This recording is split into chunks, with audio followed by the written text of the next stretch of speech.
Hi there, just wanted to kind of go through an estimate with you guys, kind of give you an idea of what we look for when we're looking at concrete.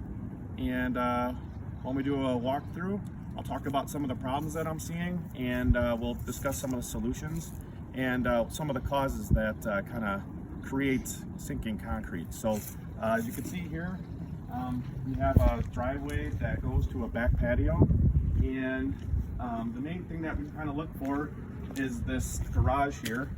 You can see that the concrete is lower on the garage part than it is on the driveway area, which generally it's the opposite. So in this case, I don't think we can lift the garage concrete to match this. So one of the things we can do with mudjacking is we make concrete go up, but we can't really make it go down. Let's kind of continue the walkthrough here and kind of see what else is going on and kind of discuss it as we go along here. And the other thing that we kind of look for is here we got some wooden fence. As you can see, it's over the concrete. So we have to take that into consideration of all the environmental areas to figure out what limitations we might have, which is why sometimes we have to be on site to kind of do a walkthrough and kind of figure out what things that are part of the environment that may have to be either removed or modified in the process of raising concrete. We have some uneven concrete, but this actually is definitely a good candidate for what we could do. As you can kind of see here by the grill, it's uneven, but here it actually has a good height, and here it's sunk. And again, you can kind of see it's almost like a funnel going towards. You can actually even see here, it's kind of dark on the concrete, which is probably where the water is, kind of pooling at maybe. And we can raise that to kind of level this out. I don't think we can make this one perfect, but we can certainly make it better.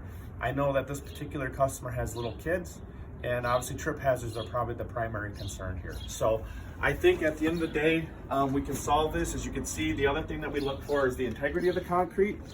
They're all in good, it's in good shape, with the exception of a crack like this, which the main thing that we look for with mudjacking is if anything is smaller than 2 feet by 2 feet, it's hard to kind of guarantee that that will hold the integrity of it not being wobbly. So in this case, we can certainly mudjack this. We'll raise this up.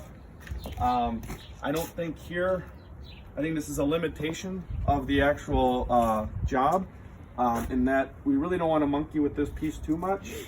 I don't think it's their primary concern by the garage, but it might have to be one of those limitations. We'll discuss some of those solutions here in a second, but this is one of the things that we kind of look out for.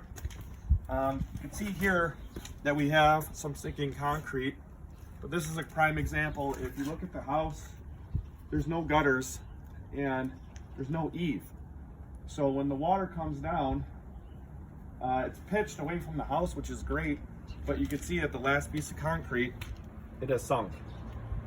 And that's because this is where all the water pools. So the main thing that you probably want to solve here is after we raise the concrete, we want to have some sort of drainage system to be considered after the mudjacking is done, which kind of is a common thing that we're asked about, which is how long does mudjacking last?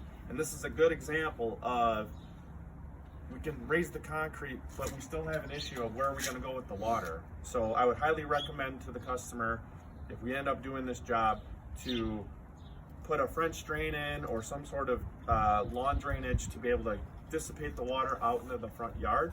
So that way the mudjacking or polyjacking has its best chance to keep the concrete nice and level.